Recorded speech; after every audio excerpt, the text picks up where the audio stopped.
going live. Now we are live. I'm going to take a breather here before I officially start the live stream. And Sharks Night Shift, episode 34.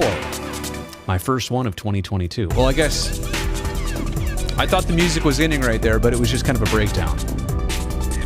All right, let's do it. Broadcasting live and worldwide. Here's Brody Brazil.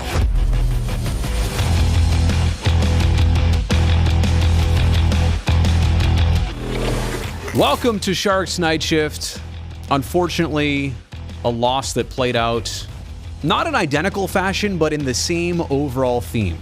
The Pittsburgh Penguins on Saturday, they had a statement first period. Tonight, the Detroit Red Wings had a statement second period. Two shorthanded goals within 37 seconds. Detroit scores in all three frames. And a 15-15-3 team coming in tonight like the Red Wings were. They pretty much manhandled the San Jose Sharks. It wasn't necessarily evident after 20 minutes. I mean, it was 1-0 on the scoreboard, and Tyler Bertuzzi's goal was of a fluky nature, scoring it from below the goal line. Went off Reimer's skate, should have had it, whatever. But 1-0, fine. Then you get the opportunity.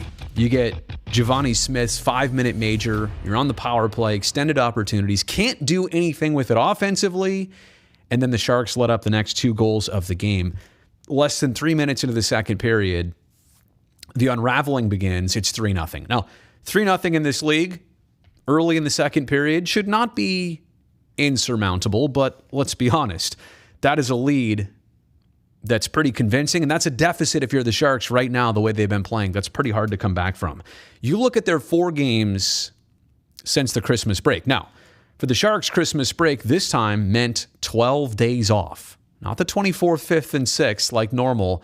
12 days off. They missed 2 games before the break. They missed the first game coming out of break.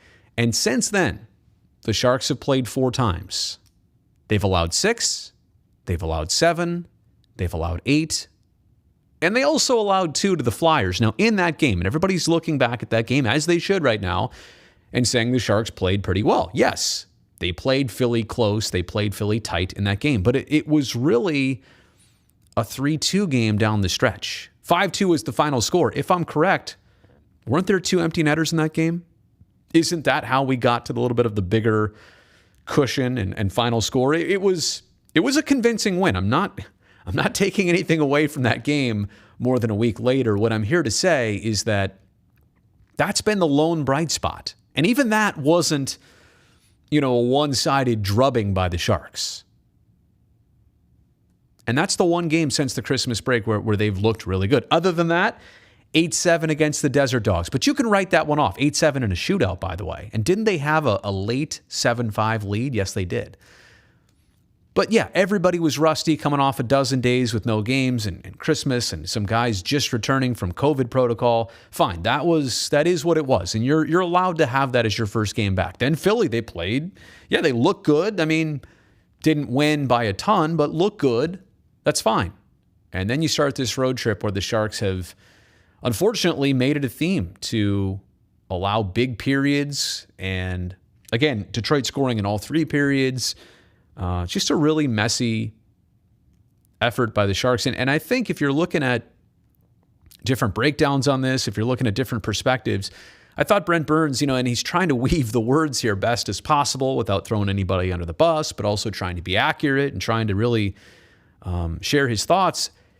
It does seem like defensively, and that's the issue right now, defensively the team is almost putting each other in different bad spots. Like one person's mistake makes another player look really bad. Or 2 other players look really bad on a 3-on-2 or a 3-on-1 or whatever. So this would be simple if it was one issue for the Sharks right now. If it was one thing, all right, this isn't going well and that's costing them.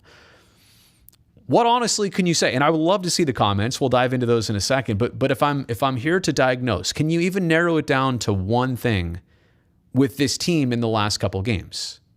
And the other thing about it is that if the Sharks were struggling this much from game 1 and day 1, you'd say, oh, well, this is just who they are.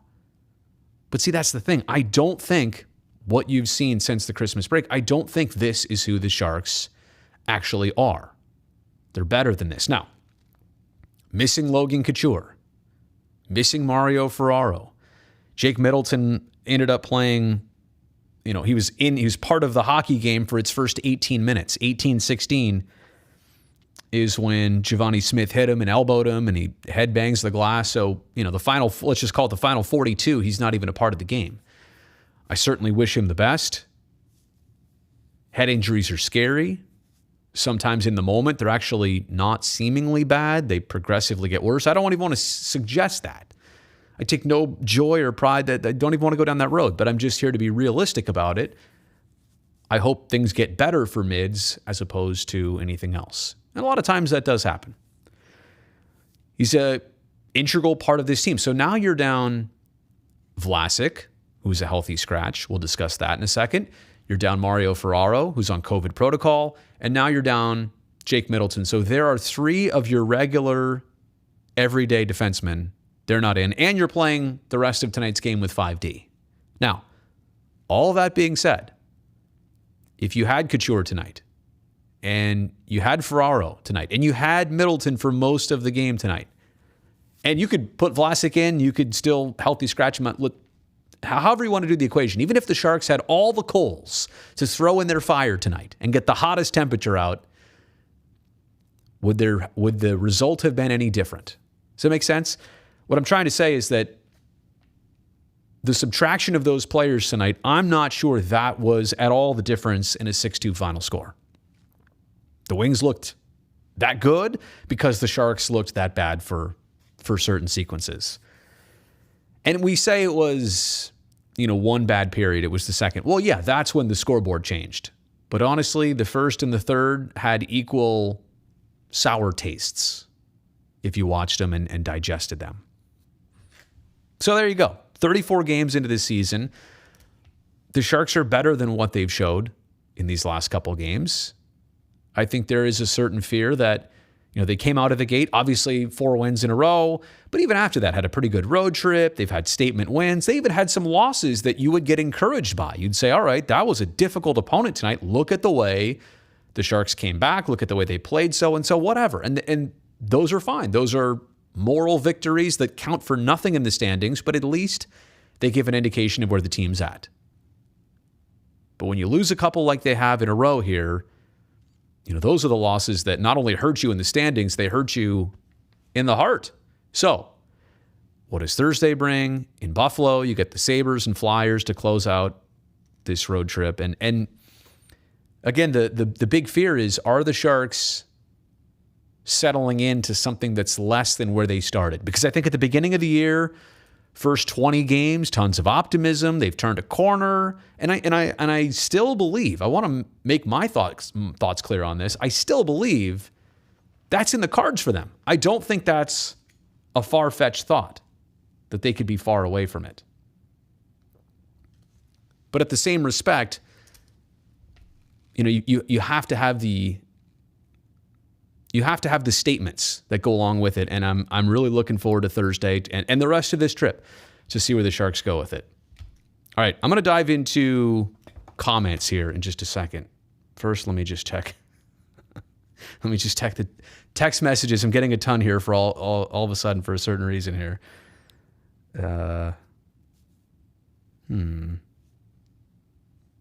Interesting. Okay. I'll deal with that in a second. All right, let's dive into the live chat here. And I understand that emotions for fans at this point are, as high as they ever get when there's losses like this. So I will take that into consideration, but, I want to see what everybody's saying here. Oh, and then you know what? Let me do a couple of these, and then I'm going to give you some thoughts on Vlasic. Hello, NHL broadcast. Is that you? Is that really you? Let's not kid ourselves. This team isn't beating Buffalo. See, the perfect opportunity is going to exist on Thursday. Buffalo's Buffalo right now and for the last couple of years. And if you can't come through in that game, then you're digging a hole even further. There's no question about it. What kind of trades can the Sharks make to help themselves this season? Kane seems untradeable or almost cursed. LeBank's injured. Hurdle should not be let go. Trades are probably not going to save the season. And I think, Tony, you got to be realistic about, trades in general. To get something, you have to give something. And I don't think the Sharks want to mortgage any more of their future. They're trying to build. I do think they've taken significant steps, even this year alone. And I think that there's more to come, but I don't at this point, and I said it, at 40 games, you'll know what to do. Do you add to this team? Do you just let it sit? Do you trade away some players and try and mortgage for the future even better? I at this point, I'm inclined to stand pat. They're interesting enough. They've earned it, but again, this is a point where they're on the margins here of what they're going to be. They're literally on the edge, like right now. You think you know who they are. They're kind of off the road a little bit. They're going off-roading, right? They have been a fast car at times, but right now, like 2 tires are across that yellow line. So we'll see where they go next. Maddie, hello. It's always good to see you. I mean, even though I'm just looking at your avatar and your comment, they're in it when they want to be, but it's painfully obvious when they don't want to be playing. See, I think what you're spelling out there is what a lot of Sharks fans are feeling frustrated by. It's what I was trying to say earlier. They have set a bar for us this season to know that they are easily good enough to beat the Red Wings tonight. They're easily good enough to sweep the rest of this road trip. But will they do it? Right? Pittsburgh, a tough opponent. Sometimes it's a toss-up. It's a 50-50. Now, Pittsburgh dominated that game. It was not 50-50. It was very much one-sided. Tonight, you had a 17-win Sharks team and a 15-win Wings team. And Detroit's really good on home ice. But are they good to the extent that they were up 4-1, like halfway through the game? Probably not. Probably not.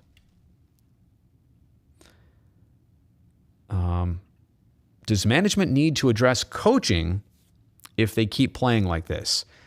I just think Bob Boughner has been through so much, taking over in a season that then got shut down, then playing last year as a 56-game season, only division opponents. I mean, all the protocols. I mean, he's literally jumped through every hurdle possible. Not Tomas Hurdle, but you know what I'm saying. It's really hard to say, well, you had a fair shot, because I don't think he's had a fair shot yet. And at the same respect, I'm also here to tell you, I didn't really know what to expect when Bob Boughner took over as head coach. I mean by that, we knew what he was in Florida, so he had experience, but I just, be perfectly honest, I didn't have a good enough read on what type of head coach he would be. And I'll tell you this, from everything he projects, there's organization, there's thoughtfulness, there's the human aspect. When you watch him talk, do this evaluation of your favorite coach, manager, whatever, across sports. When they're talking and they're communicating to you, if it makes sense and it motivates you and it gets you going, that's the same stuff they do to their players. You know what I'm saying? So if it works on you, it definitely works on the players. And at this level, professional sports, sure, you have to have the X's and O's down, but a lot of that is your assistants. You also have to have good assistants. I believe he does. So I'm here to defend Bob. I like where things are going. Does that mean you get a free pass for like 4 more years? No. Every coaching job in the world has to be up for constant evaluation. Bob's is no different. That's the name of the game. But at this point, all that he's been through, a year where Carlson's injured a ton. You have a team without one of their top performers from last season that's just not part of the club. You had so many issues. It's not fair to officially judge him on all that. Now, I get it. A lot of other teams are dealing with a lot of the same things, but at this point, I am not ready to go down that road yet. Maybe after this full season, but we'll see how the team responds and what the head coach is able to do with the materials that he's given. Like you give a painter paint that sometimes is crusty and sometimes is super, watered down. It's always a difference, right? Like what shows up? What shows up tonight? Bob Bugner's not taking shifts out there on the ice, right? He's not in the game. He doesn't lace up the skates. So, Felix, shout out to Felix. Also hit that notification bell to be notified when we go live for every Sharks Night Shift and other video content on the channel. See, Felix saying it so I don't have to. Felix saying it better than I actually could have.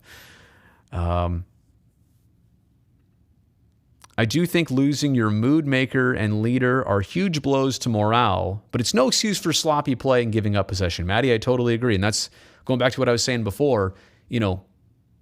Couture, Ferraro, I'd throw Lane Peterson in there. If you had, Aiden Hill he played, he's technically back.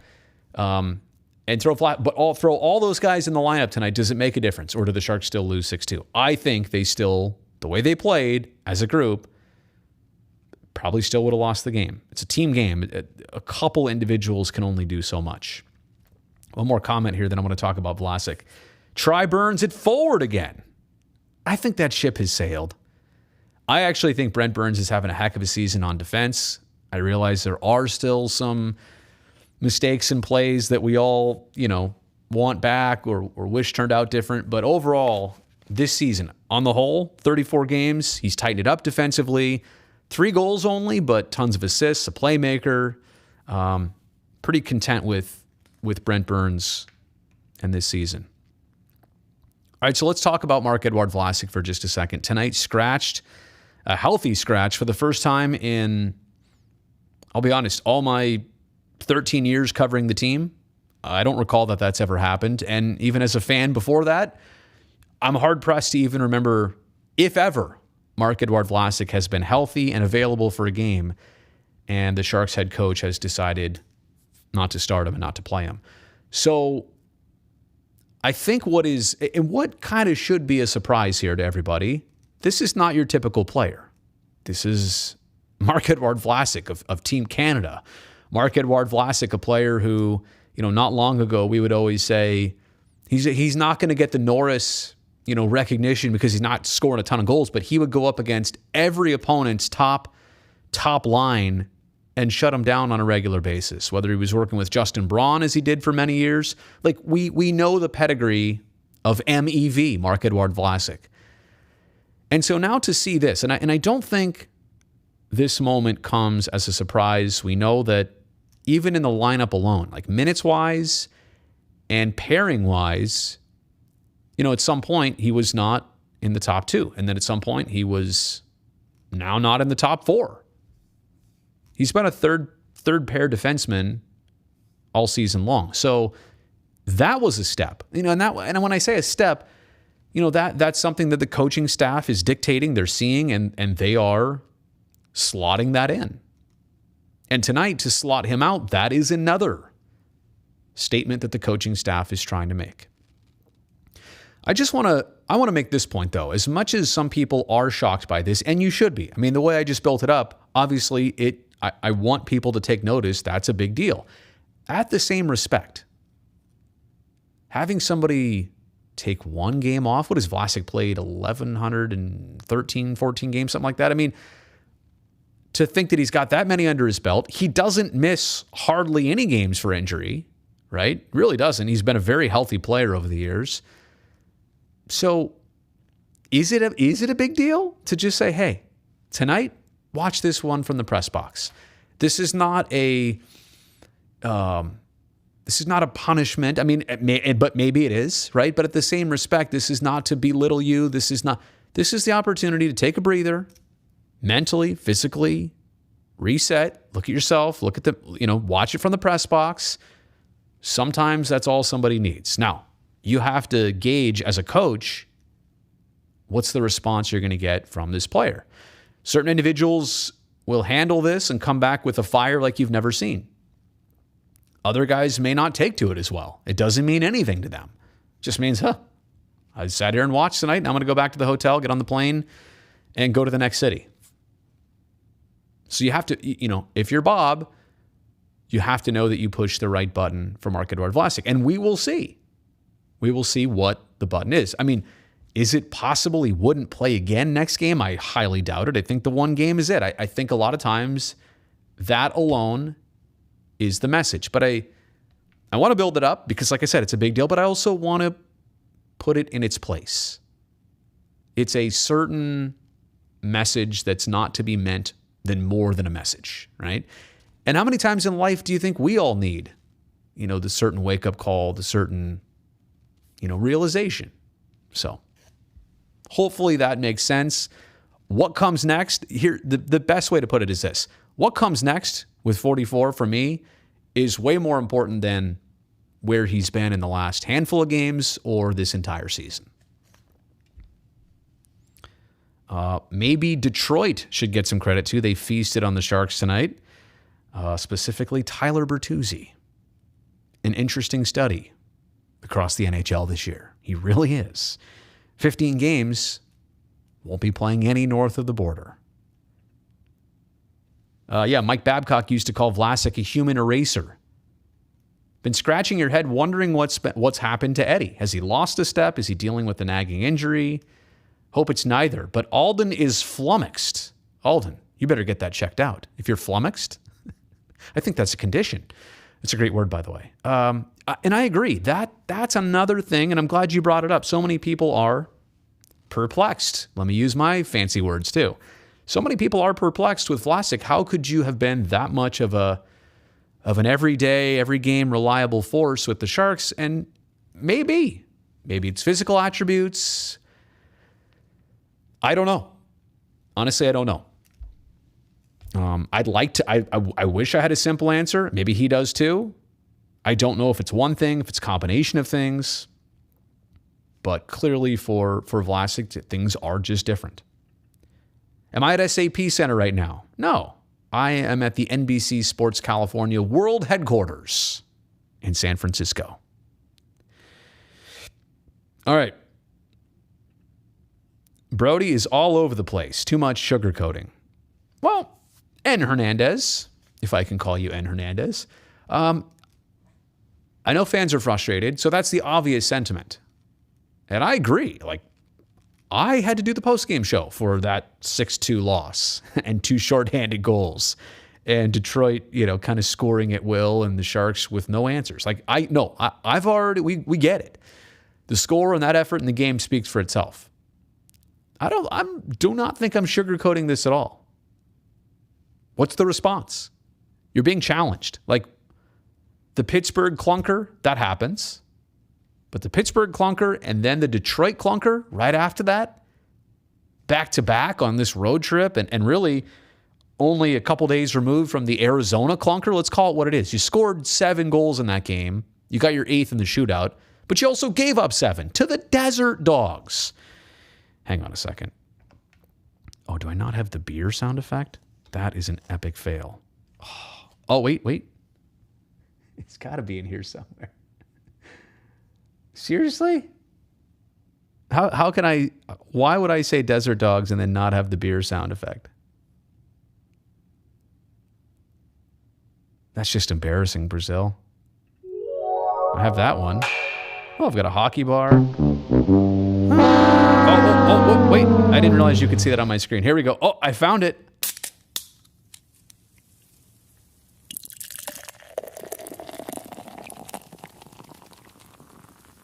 Why did I just fade to black? I hit the wrong button there. Was that loud enough? Do you guys want another one? I feel like after that game... Oh, no, I'm pouring it into a glass. Here, let me just try this again. Oh, you got to tilt the pint glass. Oh, nice foam on it. Nice foam. Cheers. Desert Dogs. Anyway, all right. You're welcome, Craig. We all needed that. Let's move it along before I get carried away with the sound effects. Well, all right. I think I'm going to leave it there. And yeah, again, I wish for better. I wish for better for the Sharks, for Marc-Edouard Vlasic, for this season, for the Kane situation, honestly. And he's apparently dealing with some pretty symptomatic COVID. So, I can't wait until that gets settled, resolved in some way, shape, or form. Maybe the trade everybody's been talking about. I don't know. But I hope, obviously, that we can get some answers. So that is going to do it. I appreciate everybody for watching. How do I get out of here? Oh, there we go.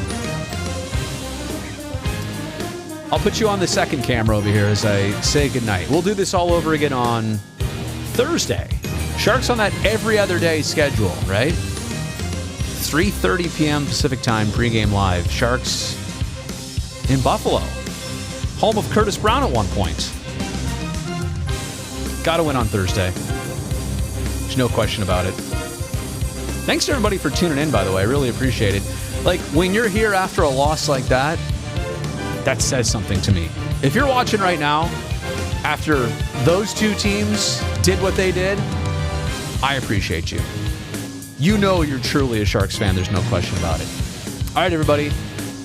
Be safe. Don't forget to subscribe to the channel. There you go. All right? Take care. Talk to you next time. Bye.